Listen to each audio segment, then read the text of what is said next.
excited to do this video. I wanted to do something. I wanted to make a longer video for you guys, and I wanted to make sure that it was a Percy Jackson video. I've been kind of lagging lately, and for that I apologize, and just want to thank you all for giving me 1,000 subscribers. It's really been an amazing achievement, and I couldn't thank anybody but you guys. It wouldn't be possible, obviously, without you guys. So I was sitting or laying in my bed, and I was like, I should do a video where I do Percy Jackson controversial opinions. I was gonna do this video a while back, and I just never did it. So I thought I would do it, and I'll probably do one for Harry Potter as well. So if you are into Harry Potter, you can go check out that video when it comes out, which, who knows. And I'm just doing live videos because my editing hasn't been working for longer videos, and it just saves so much time and all that. Besides, I can get the videos up faster and, get you guys' reactions and everything. So without further ado, hi, let's get into this video. So I put a bunch of controversial opinions inside this mug, and I was like, okay, let's see if I agree with them. Some of them I actually wrote myself. These are opinions that I have, or just things like that I wanted to go over, because why not? Okay, this one actually kind of got me angry when I found out. It says, Nico isn't as great as everyone says he is. And I was like, are you kidding me? Nico is literally my favorite character. So when I saw this, I was like, what? And they were like, don't get mad at me. It was kind of funny, but I just think that Nico's such a great character, and he has so much character development, and he's such a lovable guy, and he has anger issues and stuff, trauma, but he's great. So let's see. This is one of the ones I wrote, and this is just probably because of the love I have for this character, but I wrote, Will needs more time. He needs more screen time. He doesn't have a lot, and now that we're getting the Sun the Star, we will get it. But one thing I've had trouble with is, it said it's a Nico D'Angelo adventure, not a Will Solace and Nico D'Angelo and Will Solace adventure, and I was like, kind of was like worrying me a little bit. But as long as we have Will, it should be good. But I really want to see Will's point of view, first person, or else I don't even know.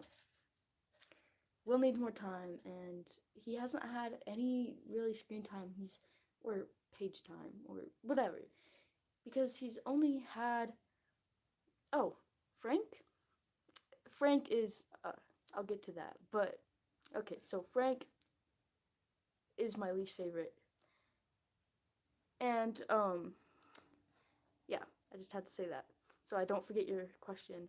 He's actually my least favorite out of the 7, and he is just kind of there. He's never really interested in me, but that's just kind of how I think about him. He's just never really been my person. He is kind of underrated.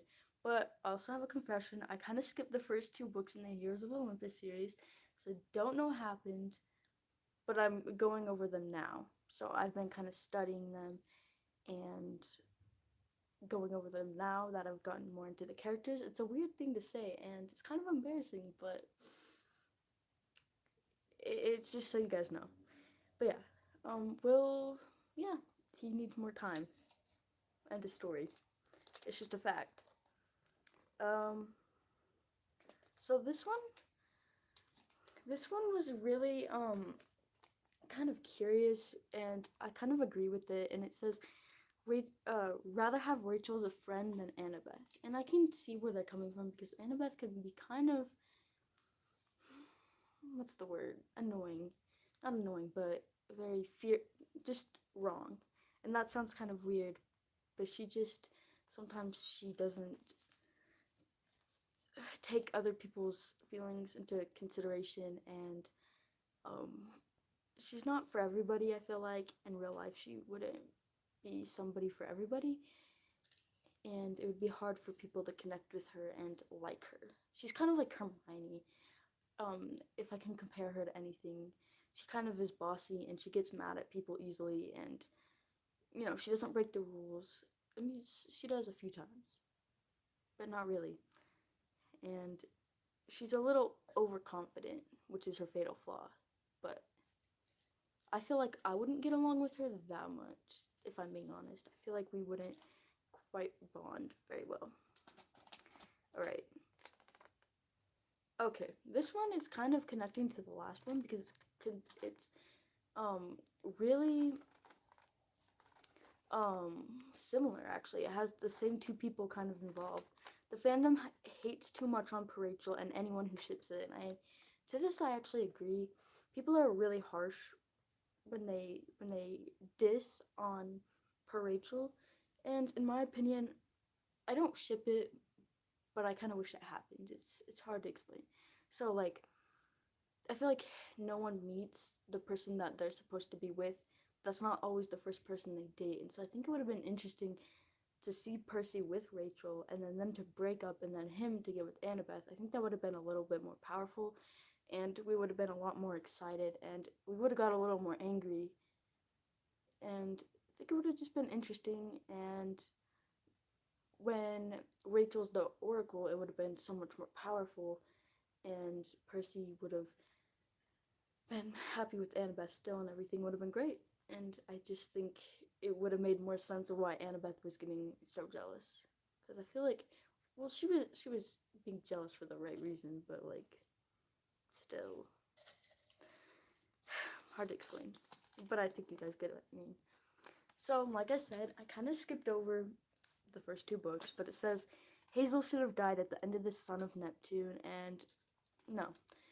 Hazel was really important later on, and I don't think that Rick could have killed her off because he needed her for her fate to help defeat everyone in the end, and I just don't think that it would have been possible without her abilities with the mist. And I think Hazel is a really good person to add to the series. I love her dynamic with Nico. It doesn't replace Bianca, but it kind of fills in that gap for him and can help him feel better about things that are going on. And I just think that Nico needs that support with a sibling rather than like something else. He just really needs a sibling to be there to guide him, especially his sister, because he lost his sister.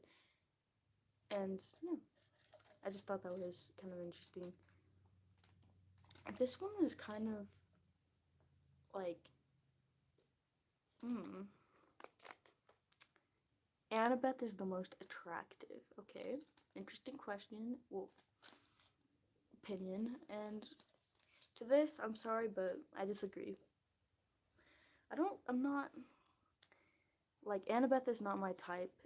I love Annabeth, but she's made for Percy anyways, and I think the most attractive person is Leo, if you guys don't know that. I think he's just such a great character. He has a great personality, and he just has, like, he's Mexican, so that's a bonus. And he's just such, like, he has more, I hate to say this, but he has more personality than Annabeth. Annabeth kind of just, I don't know, he's more not breathable, he's more carefree and things like that. And yeah, everything is just like that's how I've always just kind of thought. And Annabeth is just, I don't know, I just think Leo is the best.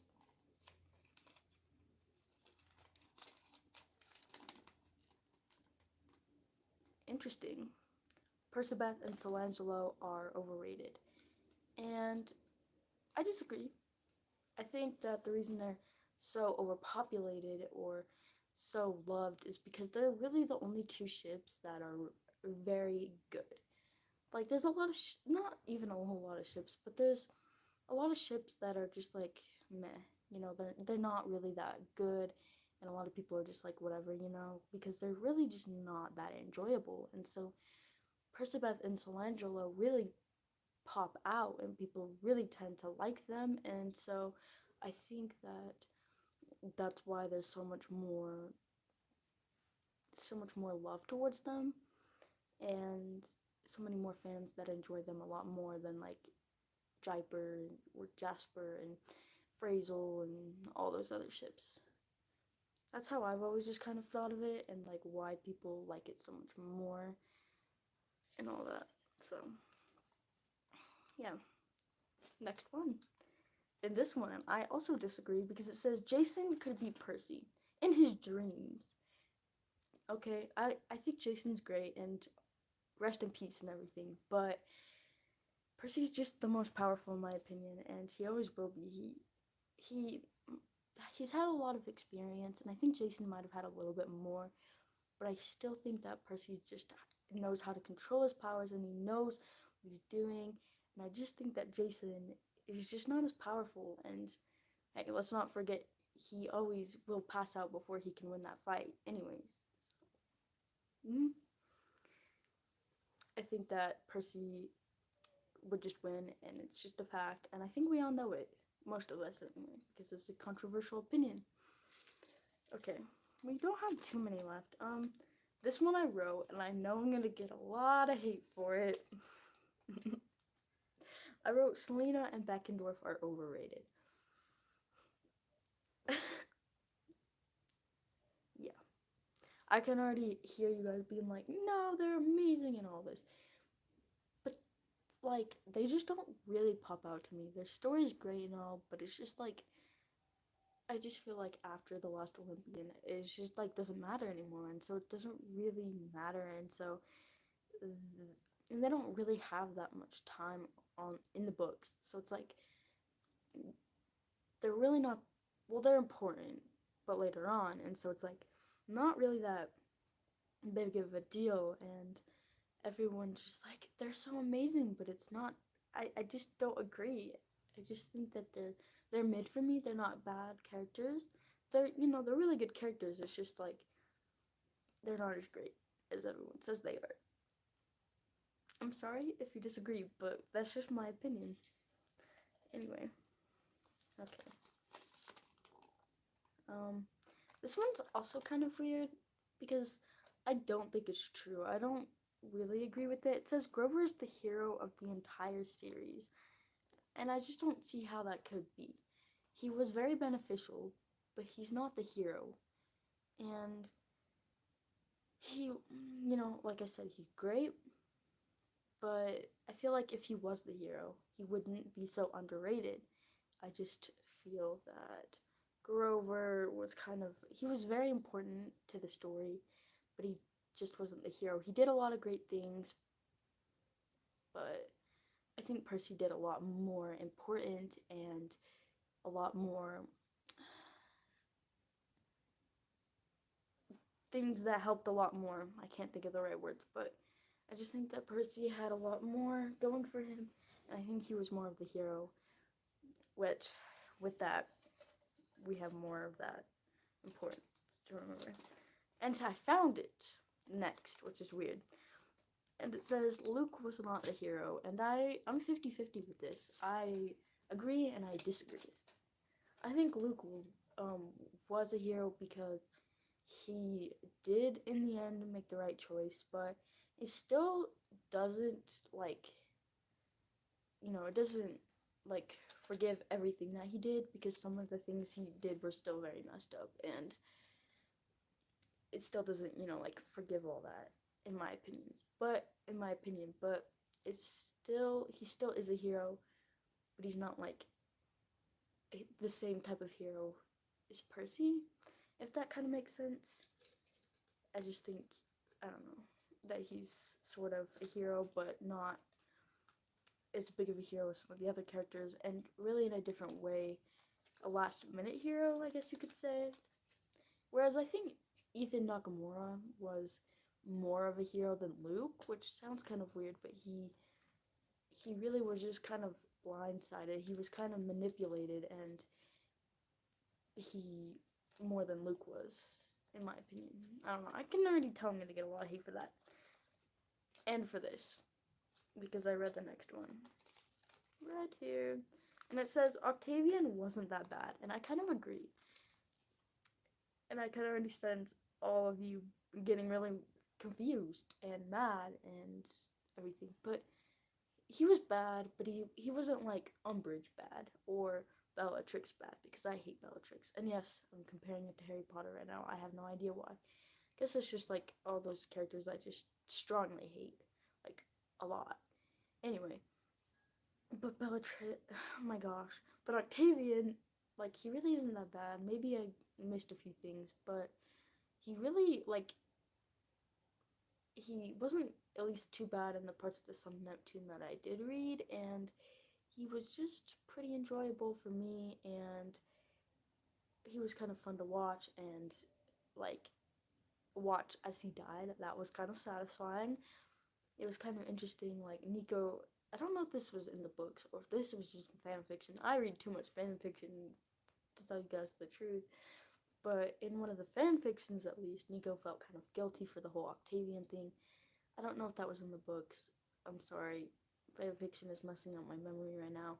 But it it's kind of powerful and everything. And I just think that Octavian isn't as bad as some other characters in other books or at all. He's just kind of mid for me, but he's probably the worst character in the series. Maybe not though, because of Hera. Hera sucks. Ugh. If I could throw her in fire and actually kill her forever, I would. Okay. This one I agree with, and is the last question, but I might just talk about random things for a minute. Because what? Because I can. Okay. It says, it was messed up of Bianca to join the Hunters, and I agree with this. Bianca didn't really have a good reason to leave. I feel like Rick only made her leave for the plot, if you're asking me. But if we're going with like the storyline, I really think that Bianca was being sort of selfish, because just because Nico was gonna be safe there doesn't mean he wasn't always gonna be safe there. What if something happened to one of them and they never got to see each other again? And I feel like families should stick together forever. So for Bianca to just leave Nico in 5 minutes is really mean. And she can't really change her decision. I mean, I guess you could, seeing as like, like the Dark Prophecy and all that with the Hunter stuff. But I just feel like Bianca didn't know that. And so Bianca was like, I'm gonna leave you forever because I'm sick of babysitting you and taking care of you. But you're supposed to stick with your siblings forever. So I really don't see why she left him. But like I said, I think it was a lot of the plot convenience. But I think it was selfish of Bianca to do that. Just because, like I said, she doesn't have a good reason. Nico's still very young, and like, what if he gets bullied there? What if he dies and, like I said, you don't get to see him again? And then how are you gonna feel then? You won't see him like ever again, and you're gonna feel guilty because you left him for some random Artemis lady and these weird hunter girls. Like, okay, I'm sorry. I'm not a big fan of the hunters. Like, I accept them, but I wouldn't be one. Like, they're cool and all, but I wouldn't be one. That's kind of how I feel about them. But anyway, I think it was selfish of Bianca to just go and leave Nico like that. And Nico, like, she should have thought about how he was feeling, because Bianca made him in this state of trauma for like years and years, and he just felt all alone and everything. And I think that was just messed up of Bianca to like not think about Nico a little bit more. But I guess it makes sense that maybe she just, she was still a kid and everything. But like, still, I feel like she should have thought about Nico just a little bit more. That's all. But that's everything I have. Now I'm going to throw all these papers away because I don't need them. Just going to wad them up here. While I'm here, I'm going to just say I will do a video when the next casting video comes out. The next casting update comes out because I haven't really been doing those, and I'm sure you guys want to see that. The casting. So yeah, I'm very excited to see some more casting anyway. Especially, I want to know who's playing Poseidon, because we still don't know, or Zeus, or Athena, or some of the really cool people. I really want to see who is playing them. And yeah, because like I think my favorite casting so far is probably like either Clarice or Percy or Annabeth or Grover. I like all the cast. I really do. They're all really amazing, and I can tell they just are really excited to play these roles, and I just know the show's gonna be great. And I'm very thankful that Rick is so heavily involved, and I'm just really excited. So yeah. But anyways, I hope you guys enjoyed this video. I hope you guys get didn't disagree too much, and I hope you agreed somewhat, because I like to hear your guys' different opinions. It's always like really fun to hear what you guys have to say and everything. But that's the end of the video, and I'll see you guys next time. Bye.